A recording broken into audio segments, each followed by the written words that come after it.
Continuing with the shadow, the darkness. I could now know the world directly through the senses of my body, Grossvogel continued. And I saw with my body what I could never have seen with my mind or imagination during my career as a failed artist. Everywhere I traveled I saw how the pervasive shadow, the all-moving darkness, was using our world. Because this shadow, this darkness has nothing of its own, no way to exist except as an activating force or energy, whereas we have our bodies, we are only our bodies, whether they are organic bodies or non-organic bodies, human or non-human bodies, makes no difference, they are all simply bodies and nothing but bodies, with no component whatever of a mind or a self or a soul.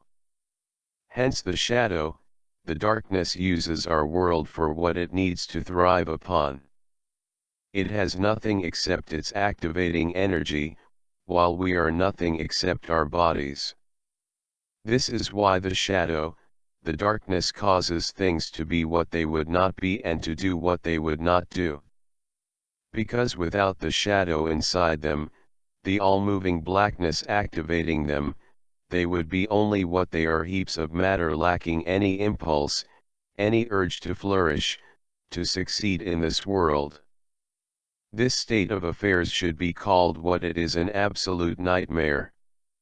That is exactly what I experienced in the hospital when I realized, due to my intense gastrointestinal suffering, that I had no mind or imagination, no soul or self, that these were nonsensical and dreamlike intermediaries fabricated to protect human beings from realizing what it is we really are, only a collection of bodies activated by the shadow, the darkness. Those among us who are successful organisms to any degree, including artists, are so only by virtue of the extent to which we function as bodies and by no means as minds or selves.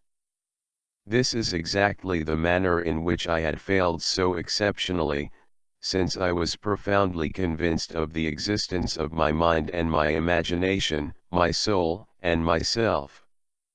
My only hope lay in my ability to make a metamorphic recovery, to accept in every way the nightmarish order of things so that I could continue to exist as a successful organism even without the protective nonsense of the mind and the imagination, the protective dream of having any kind of soul or self. Otherwise I would have been annihilated by a fatally traumatic insanity brought on by the shock of this shattering realization. Therefore the person who was Grossvogel had to perish in that hospital, and good riddance, so that the body of Grossvogel could be free of its gastrointestinal crisis and go on to travel in all directions by various means of transportation, primarily the inexpensive transportation provided by interstate bus lines, witnessing the spectacle of the shadow, the darkness using our world of bodies for what it needs to thrive upon. And after witnessing this spectacle, it was inevitable that I should portray it in some form, not as an artist who has failed because he is using some nonsense called the mind or the imagination, but as a body that has succeeded in perceiving how everything in the world actually functions. That is what I have come to show you, to exhibit to you this evening. I, who had been lulled or agitated by Grossvogel's discourse as much as anyone in the audience, was for some reason surprised, and even apprehensive, when he suddenly ended his lecture or fantasy monologue or whatever I construed his words to be at the time. It seemed that he could have gone on speaking forever in the back room of that art gallery where low-watt light bulbs hung down from the ceiling, one of them directly above the table that was covered with a torn section of bedsheet. And now Grossvogel was lifting one corner of the torn bedsheet to show us, at last, what he had created, not by using his mind or imagination, which he claimed no longer existed in him any more than did his soul or self, but by using only his body's organs of physical sensation. When he finally uncovered the piece completely and it was fully displayed in the dull glow of the light bulb which hung directly above it, none of us demonstrated either a positive or negative reaction to it at first, possibly because our minds were so numbed by all the verbal build-up that had led to this moment of unveiling. It appeared to be a sculpture of some kind. However, I found it initially impossible to give this object any generic designation, either artistic or non-artistic. It might have been anything. The surface of the piece was uniformly of a shining darkness, having a glossy sheen beneath which was spread a swirling murk of shades that almost seemed to be in motion, an effect which seemed quite credibly the result of some swaying of the light bulb dangling above. There appeared to be a resemblance in its general outline to some kind of creature, perhaps a grossly distorted version of a scorpion or a crab, since it displayed more than a few claw-like extensions reaching out from a central, highly shapeless mass. But it also appeared to have elements poking upward, peaks or horns that jutted at roughly vertical angles and ended sometimes in a sharp point and sometimes in a soft, head-like bulge.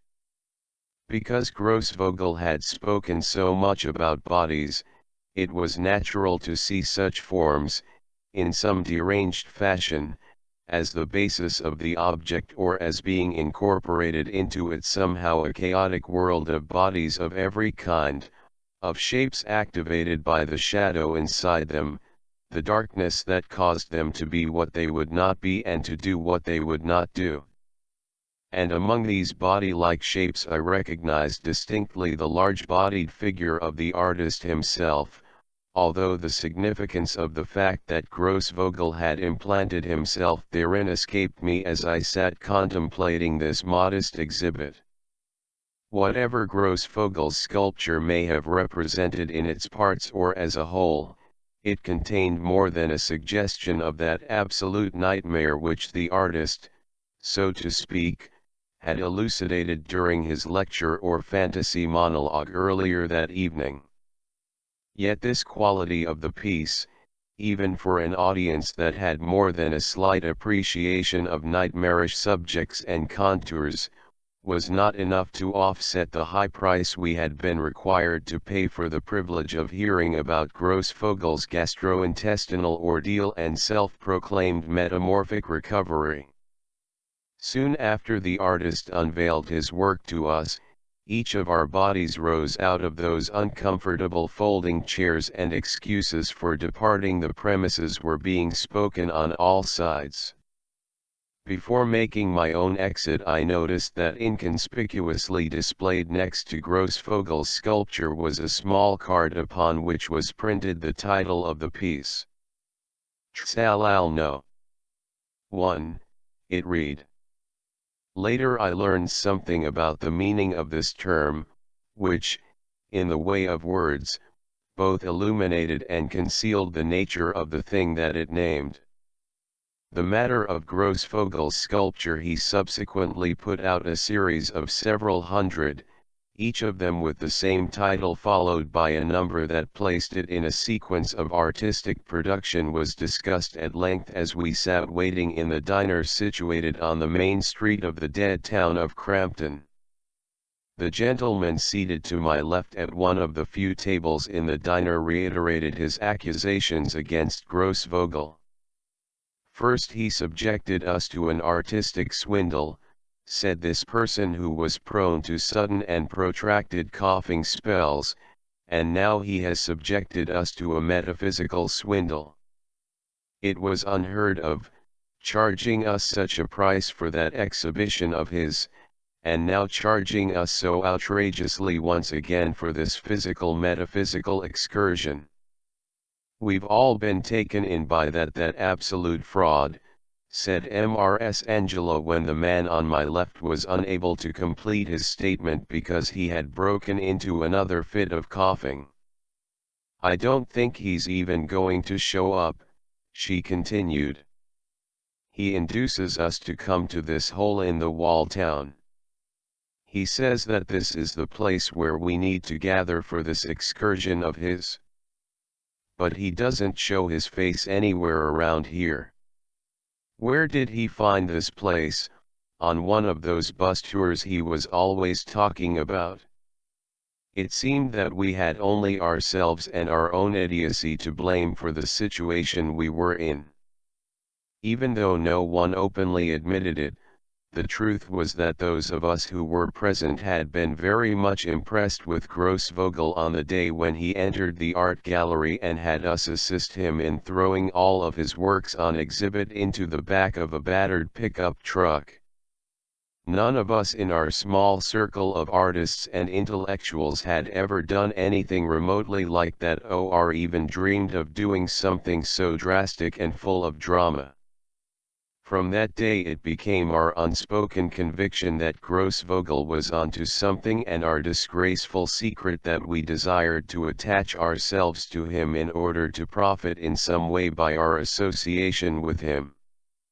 At the same time, of course, we also resented Grossvogel's daring behavior and were perfectly ready to welcome another failure on his part, perhaps even another collapse on the floor of the gallery where he and his artworks had already once failed to everyone's thorough satisfaction. Such a confusion of motives was more than enough reason for us to pay the exorbitant fee that Grossvogel charged for his new exhibit, which we afterward dismissed in one way or another. Following the show that night I stood on the sidewalk outside the art gallery, listening once again to Mrs. Angela's implications regarding the true source of Grossvogel's metamorphic recovery and artistic inspiration. Mr. Rainer Grossvogel has been medicated to the eyeballs ever since he came out of that hospital, she said to me as if for the first time. I know one of the girls who works at the drugstore that fills his prescriptions. She's a very good customer of mine, she added, her wrinkled and heavily made-up eyes flashing with self-satisfaction. Then she continued her scandalous revelations. I think you might know the kind of medications prescribed for someone with Grossvogel's medical condition, which really isn't a medical condition at all but a psychophysical disorder that I or any of the people who work for me could have told him about a long time ago. Grossvogel's brain has been swimming in all kinds of tranquilizers and antidepressants for months now, and not only that. He's also been taking an antispasmodic compound for that condition of his that he's supposed to have recovered from by such miraculous means. I'm not surprised he doesn't think he has a mind or any kind of self, which is all just an act in any case. Antispasmodic, Mrs. Angela hissed at me as we stood on the sidewalk outside the art gallery following Grossvogel's exhibit. Do you know what that means? She asked me and then quickly answered her own question. It means belladonna, a poisonous hallucinogenic. It means phenobarbital, a barbiturate. The girl from the drugstore told me all about it. He's been overdosing himself on all of these drugs, do you understand? That's why he's been seeing things in that peculiar way he would have us believe. It's not some shadow or whatever he says that's activating his body. I would know about something like that, now wouldn't I? I have a special gift that provides me with insight into things like that. But despite her gifts, along with her excellent pastries, Mrs. Angela's psychic coffee house did not thrive as a business and ultimately went under altogether. On the other hand, Grossvogel's sculptures, which he produced at a prolific pace, were an incredible success, both among local buyers of artistic products and among art merchants and collectors across the country, even reaching an international market to some extent. Rainer Grossvogel was also celebrated in feature articles that appeared in major art magazines and non-artistic publications alike, although he was usually portrayed, in the words of one critic, as a one-man artistic and philosophical freak show. Nevertheless, Grossvogel was by any measure now functioning as a highly successful organism. And it was due to the success, which had never been approached by anyone else within our small circle of artists and intellectuals, that those of us who had abandoned Grossvogel upon hearing him lecture on his metamorphic recovery from a severe gastrointestinal disorder and viewing the first in his prodigious Stahlal series of sculptures now once again attached ourselves and our failed careers to him and his unarguably successful body without a mind or a self. Even Mrs. Angela eventually became conversant with the realizations that Grossvogel had first espoused in the back room of that storefront art gallery and now disseminated in what seemed an unending line of philosophical pamphlets, which became almost as sought after by collectors as his series of Stahlal sculptures. Thus, when Grossvogel issued a certain brochure among the small circle of artists and intellectuals which he had never abandoned even after he had achieved such amazing financial success and celebrity, a brochure announcing a physical-metaphysical excursion to the dead town of Crampton, we were more than willing once more to pay the exorbitant price he was asking. This was the brochure to which I referred the others seated at the table with me in the Crampton diner, the photographic portraitist who was subject to coughing jags on my left, the author of the unpublished philosophical treatise An Investigation into the Conspiracy Against the Human Race on my right, and Mrs. Angela directly across from me. The man on my left was still reiterating, with prolonged interruptions of his coughing, which I will here delete, the charge that Grossvogel had perpetrated a metaphysical swindle with his high-priced physical-metaphysical excursion. All of Grossvogel's talk about that business with the shadow and the blackness and the nightmare world he purportedly was seeing. And then where do we end up in some god-forsaken town that went out of business a long time ago, and in some part of the country where everything looks like an overexposed photograph? I have my camera with me ready to create portraits of faces that have looked upon Grossvogel's shadowy blackness, or whatever he was planning for us to do here. I've even thought of several very good titles and concepts for these photographic portraits which I imagine would have a good chance of being published together as a book, or at least a portfolio in a leading photography magazine. I thought that at the very least I might have taken back with me a series of photographic portraits of Grossvogel, with that huge face of his. I could have placed that with almost any of the better art magazines. But where is the celebrated Grossvogel? He said he would be here to meet us.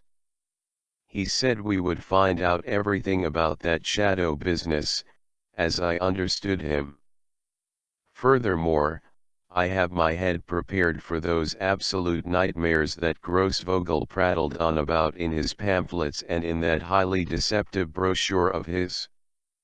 This brochure, I said during one of the man's more raucous intervals of hacking, makes no explicit promises about any of those things you've imagined to be contained there.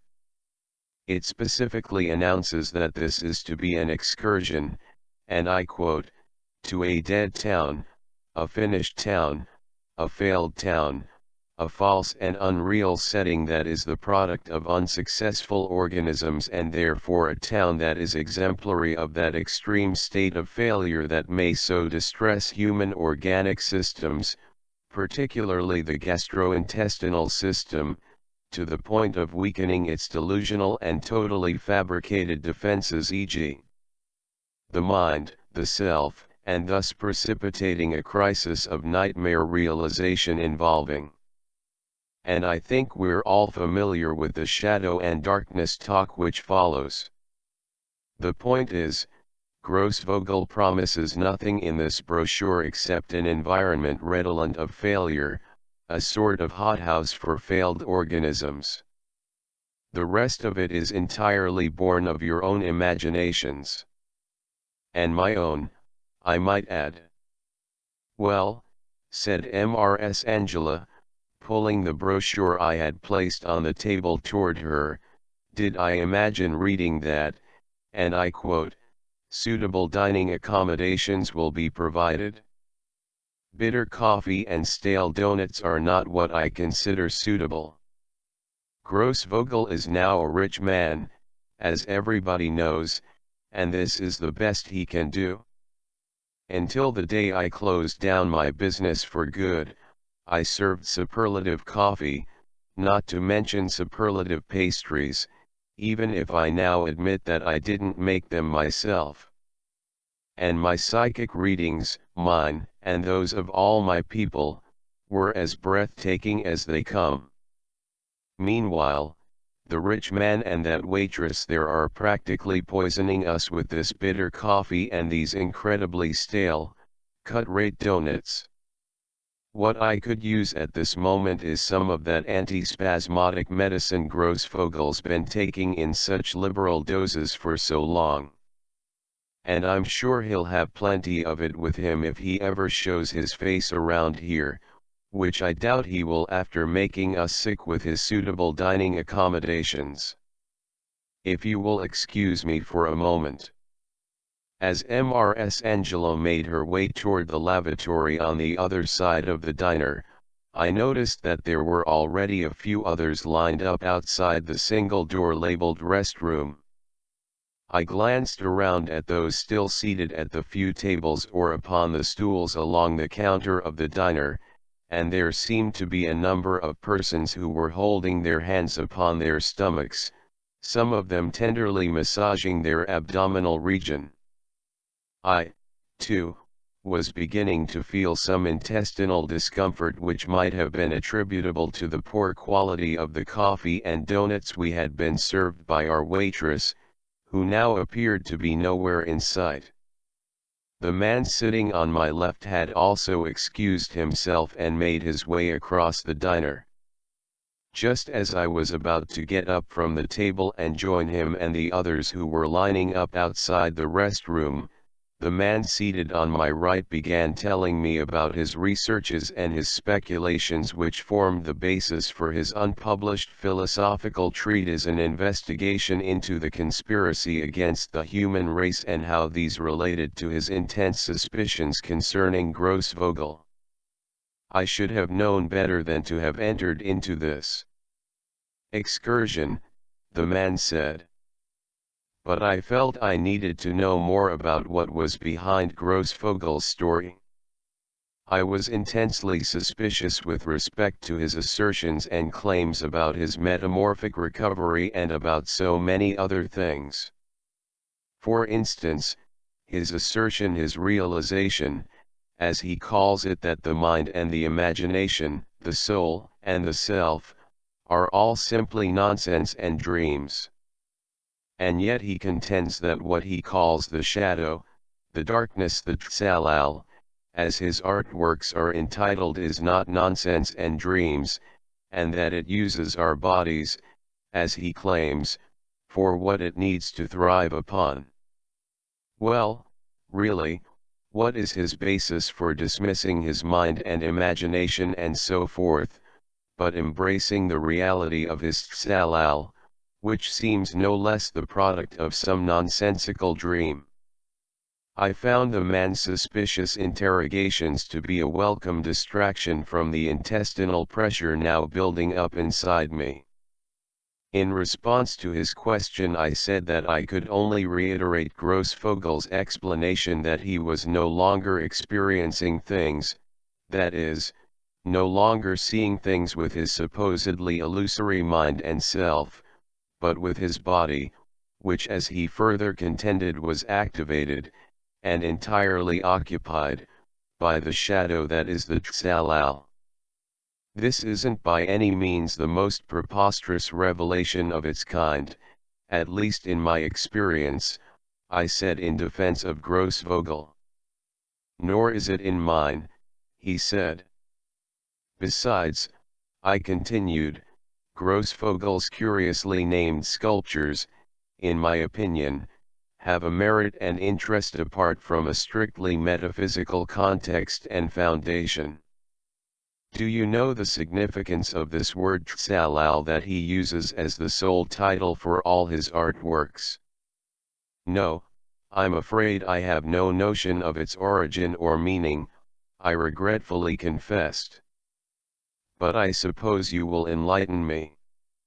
Enlightenment has nothing to do with this word, which is ancient Hebrew. It means to become darkened. To become enshadowed, so to speak. This term has emerged not infrequently in the course of my researches for my treatise An Investigation into the Conspiracy Against the Human Race. It occurs, of course, in numerous passages throughout the Old Testament, that potboiler of apocalypses both major and minor. Maybe so, I said. But I don't agree that Grossvogel's use of a term from Hebrew mythology necessarily calls into question the sincerity of his assertions, or even their validity, if you want to take it that far. Yes, well, I seem not to be making myself clear to you. What I'm referring to emerged quite early in my researches and preliminary speculations for my investigation. Briefly, I would simply say that it's not my intention to cast doubt on Grossvogel's tsalal. My investigation would prove me to be quite explicit and unequivocal on this phenomenon, although I would never employ the rather showy, and somewhat trivial approach that Grossvogel has taken, which to some extent could account for the fabulous success of his sculptures and pamphlets, on the one hand, and, on the other, the abysmal failure of my treatise, which will remain forever unpublished and unread. All that aside, my point is not that this tsalal of Grossvogel's isn't in some way an actual phenomenon. I know only too well that the mind and the imagination, the soul, and the self are not only the nonsensical dreams that Grossvogel makes them out to be. They are in fact no more than a cover-up as false and unreal as the artwork Grossvogel was producing before his medical ordeal and recovery. Grossvogel was able to penetrate this fact by some extremely rare circumstance which no doubt had something to do with his medical ordeal.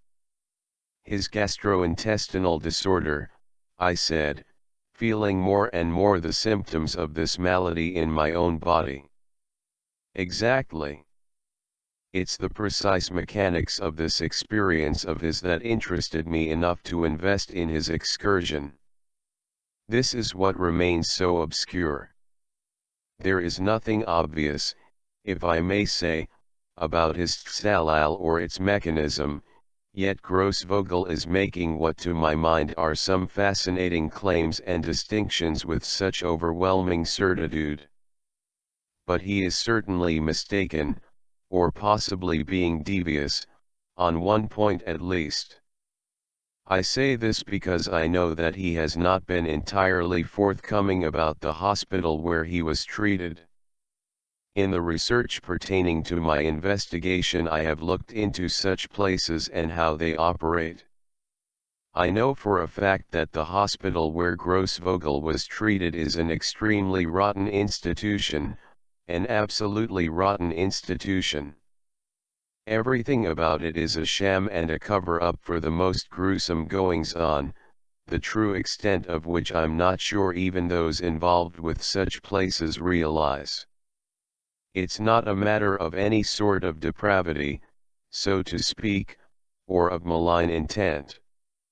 There simply develops a sort of collusion, a rotten alliance on the part of certain people and places. They are in league with, well, If only you could read my investigation, you would know the sort of nightmare that Grossvogel was faced with in that hospital, a place reeking of nightmares. Only in such a place could Grossvogel have confronted those nightmarish realizations he has discoursed upon in his countless pamphlets and portrayed in his series of Tzalal sculptures, which he says were not the product of his mind or imagination, or his soul or his self, but only the product of what he was seeing with his body and its organs of physical sensation: the shadow, the darkness. The mind and all that, the self and all that, are only a cover-up, only a fabrication, as Grossvogel says.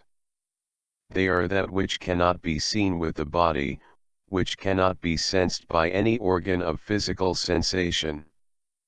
This is because they are actually non-existent cover-ups, masks, disguises for the thing that is activating our bodies in the way Grossvogel explained activating them and using them for what it needs to thrive upon.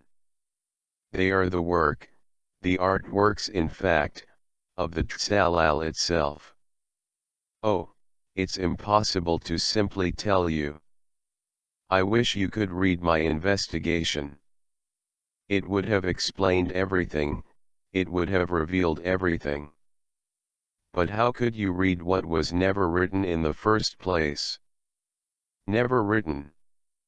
I inquired. Why was it never written? Why? He said, pausing for a moment and grimacing in pain.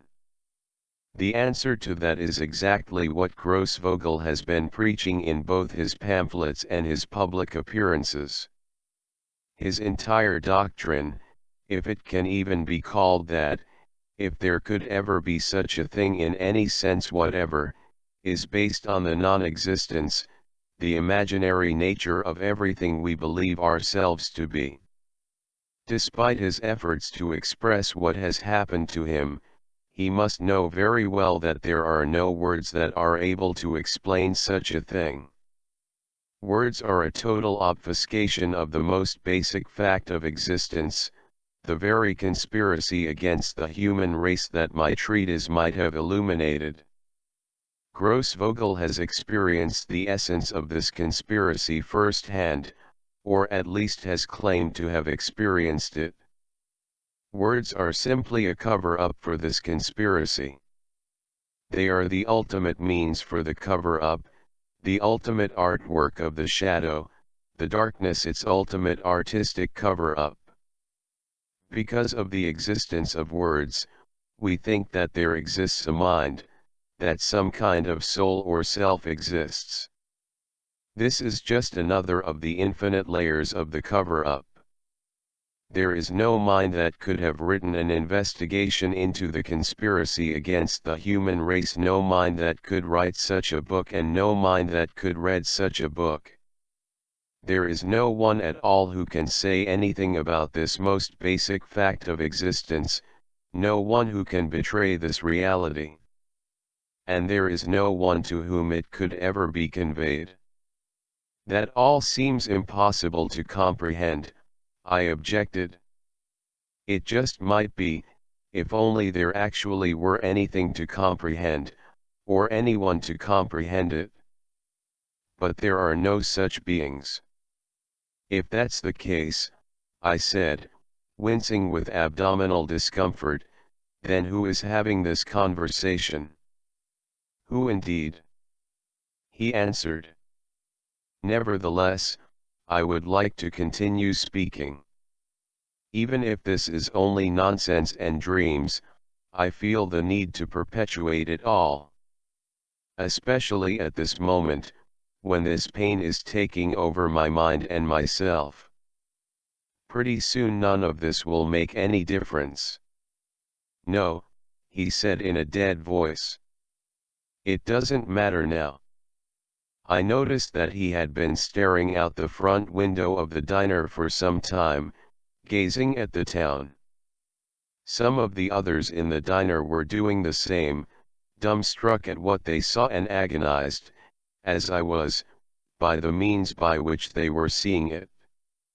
The vacant scene of the town's empty streets and the desolate season that had presided over the surrounding landscape, that place we had complained was absent of any manifestations of interest when we first arrived there, was undergoing a visible metamorphosis to the eyes of many of us, as though an eclipse were occurring.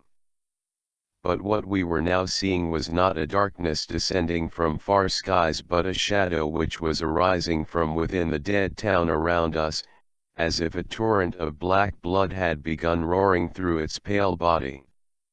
I realized that I had suddenly and unknowingly joined in the forefront of those who were affected by the changes taking place, even though I literally had no idea what was happening, no knowledge that came to my mind, which had ceased to function in the way it had only moments before, leaving my body in a dumb state of agony, its organs of sensation registering the gruesome spectacle of things around me, other bodies eclipsed by the shadow swirling inside their skins, some of them still speaking as though they were persons who possessed a mind and a self, imaginary entities still complaining in human words about the pain they were only beginning to realize, crying out for remedies as they entered the nucleus of the abysmal, and still seeing with their minds even up to the very moment when their minds abandoned them entirely, dissipating like a mirage, able to say only how everything appeared to their minds, how the shapes of the town outside the windows of the diner were turning all crooked and crabbed, reaching out toward them as if with claws and rising up like strange peaks and horns into the sky, no longer pale and gray but swirling with the pervasive shadow, the all-moving darkness that they could finally see so perfectly because now they were seeing with their bodies, only with their bodies pitched into a great black pain. And one voice called out, a voice that both moaned and coughed, that there was a face outside, a face across the entire sky, it said. The sky and town were now both so dark that perhaps only someone preoccupied with the photographic portraiture of the human face could have seen such a thing among that world of churning shadows outside the windows of the diner. Soon after that the words all but ceased, because bodies in true pain do not speak. The very last words I remember were those of a woman who screamed for someone to take her to a hospital. And this was a request which, in the strangest way, had been anticipated by the one who had induced us into making this metaphysical excursion, and whose body had already mastered what our bodies were only beginning to learn, the nightmare of a body that is being used and that knows what is using it, making things be what they would not be and do what they would not do. I sensed the presence of a young woman who had worn a uniform as white as gauze. She had returned. And there were others like her who moved among us, and who knew how to minister to our pains in order to effect our metamorphic recovery.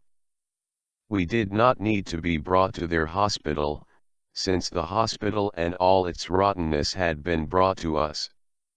And as much as I would like to say everything that happened to us in the town of Crampton, whose deadness and desolation seem an illusion of paradise after having its hidden life revealed to our eyes, as much as I would like to say how it was that we were conveyed from that region of the country, that nucleus of nowhere, and returned to our distant homes, as much as I would like to say precisely what assistance and treatments we might have received that delivered us from that place and the pain we experienced there, I cannot say anything about it at all. Because when one is saved from such agony, the most difficult thing in the world is to question the means of salvation. The body does not know or care what takes away its pain and is incapable of questioning these things. For that is what we have become, or what we have all but become: bodies without the illusion of minds or imaginations, bodies without the distractions of souls or selves. None of us among our circle questioned this fact, although we have never spoken of it since our recovery. Nor have we spoken of the absence of Grossvogel from our circle, which does not exist in the way it once did, that is to say, as an assemblage of artists and intellectuals. We became the recipients of what someone designated the legacy of Grossvogel, which was more than a metaphorical expression, since the artist had in fact bequeathed to each of us, on the condition of his death or disappearance for a stipulated period of time, a share in the considerable earnings he had amassed from the sales of his works. But this strictly monetary inheritance was only the beginning of the success that all of us from that abolished circle of artists and intellectuals began to experience, the seed from which we began to grow out of our existence as failed minds and selves into our new lives as highly successful organisms, each in our own field of endeavor.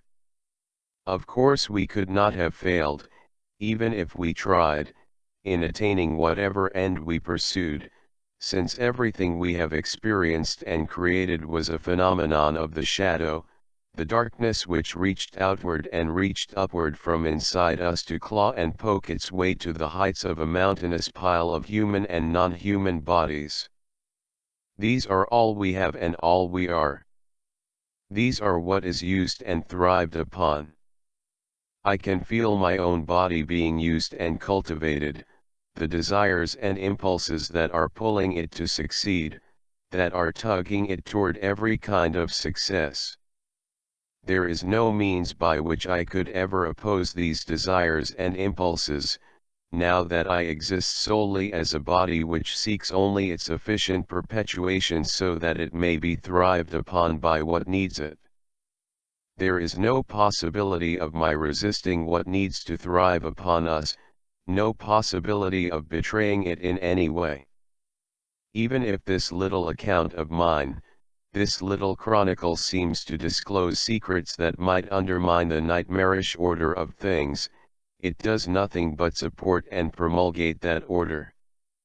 Nothing can resist or betray this nightmare because nothing exists that might do anything, that might be anything that could realize a success in that way. The very idea of such a thing is only nonsense and dreams. There could never be anything written about the conspiracy against the human race because the phenomenon of a conspiracy requires a multiplicity of agents, a division of sides, one of which is undermining the other in some way and the other having an existence that is able to be undermined. But there is no such multiplicity or division, no undermining or resistance or betrayal on either side. What exists is only this pulling, this tugging upon all of the bodies of this world. But these bodies have a collective existence only in a taxonomic or perhaps a topographical sense and in no way constitute a collective entity, an agency that might be the object of a conspiracy. And a collective entity called the human race cannot exist where there is only a collection of non-entities, of bodies which are themselves only provisional and will be lost one by one, the whole collection of them always approaching nonsense, always dissolving into dreams. There can be no conspiracy in a void, or rather in a black abyss.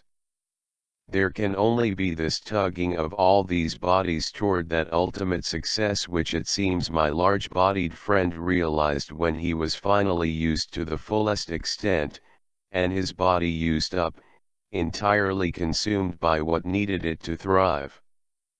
There is only one true and final success for the shadow that makes things what they would not be, Grossvogel proclaimed in the very last of his pamphlets. There is only one true and final success for the all-moving blackness that makes things do what they would not do, he wrote. And these were the very last lines of that last pamphlet. Grossvogel could not explain himself or anything else beyond these inconclusive statements. He had run out of the words that, to quote someone who shall remain as nameless as only a member of the human race can be, are the ultimate artwork of the shadow, the darkness its ultimate artistic cover-up. Just as he could not resist it as his body was pulled toward that ultimate success, he could not betray it with his words. It was during the winter following the Crampton excursion that I began fully to see where these last words of Grossvogel were leading. Late one night I stood gazing from a window as the first snow of the season began to fall and become increasingly prolific throughout each dark hour that I observed its progress with my organs of physical sensation. By that time I could see what was inside the falling flakes of snow, just as I could see what was inside all other things, activating them with its force. And what I saw was a black snow falling from a black sky. There was nothing recognizable in that sky, certainly no familiar visage spread out across the night and implanted into it. There was only this blackness above and this blackness below. There was only this consuming, proliferating blackness whose only true and final success was in merely perpetuating itself as successfully as it could in a world where nothing exists that could ever hope to be anything else except what it needs to thrive upon. Until everything is entirely consumed and there is only one thing remaining in all existence, and it is an infinite body of blackness activating itself and thriving upon itself with eternal success in the deepest abyss of entity. Grossvogel could not resist or betray it, even if it was an absolute nightmare, the ultimate physical metaphysical nightmare. He ceased to be a person so that he could remain a successful organism. Anyone would do the same, he said. And no matter what I say, I cannot resist or betray it. No one could do so because there is no one here. There is only this body, this shadow, this darkness.